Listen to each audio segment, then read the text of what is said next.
This is RaiseFundsWithEase.Guru, non-profit intelligence, a podcast for charities who want to attract and keep a high-performance team. Time, knowledge and skills are the building blocks of a sustainable charity. We are Batch Group, developers of At Ease fund development software and author of From Chaos to Control.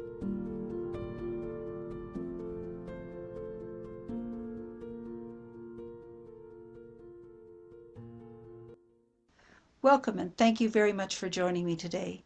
Today our topic is exposed. Our intent is to bring attention to a ubiquitous problem affecting a large number of charities in Canada and the US, which creates unnecessary havoc for staff and in particular for the charity.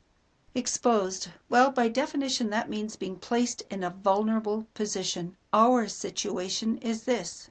If you were the new fund development officer going to meet a high net worth donor, what would you need to know? Or were you exposed? If you were, was it because you were unprepared? Or was it due to data which had not been recorded by your predecessor, or their predecessor for that matter? Come to think of it, little had been recorded that was in any way useful. Organizational history was missing in action. Churning is a big issue when it comes to good data management. In most cases, the biggest threat to being exposed is caused when staff don't take time to record key pieces of information. But guess what? That may be your modus operandi too. It's time to get with the program and institute some change. The last thing one wants when leaving a position is for new staff to question, what did they do? Your professionalism is at stake, as well as the credibility of the charity. We're talking risk.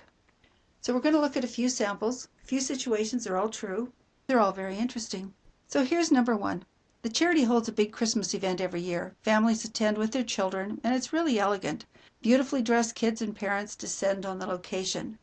So now we have a new fund development officer, and they came from industry, so you can begin to imagine what their expectations might be.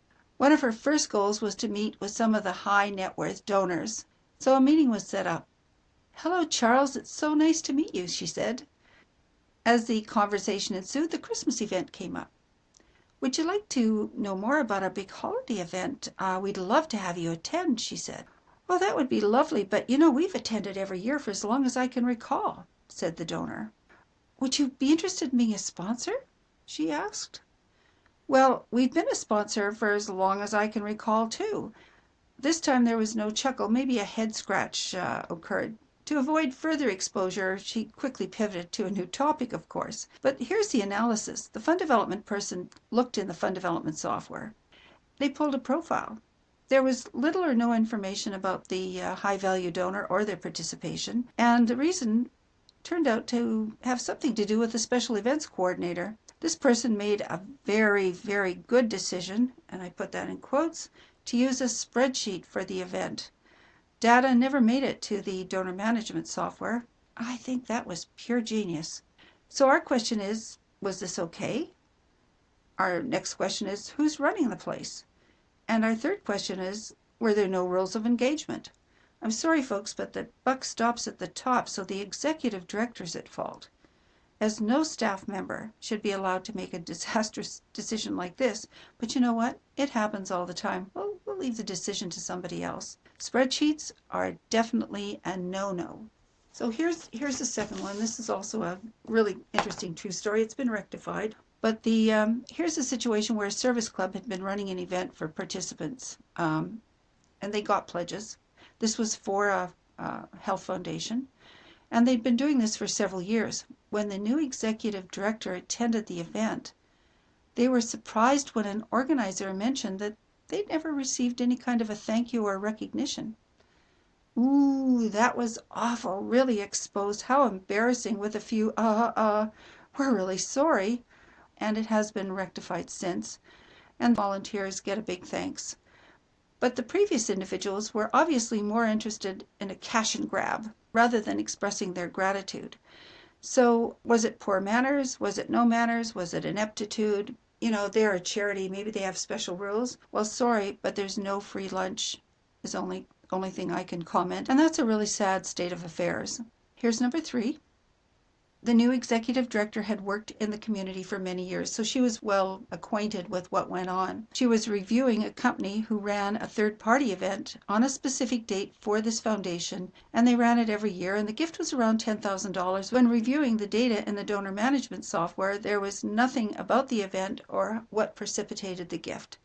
Okay, so think about this. What if she was new to the city?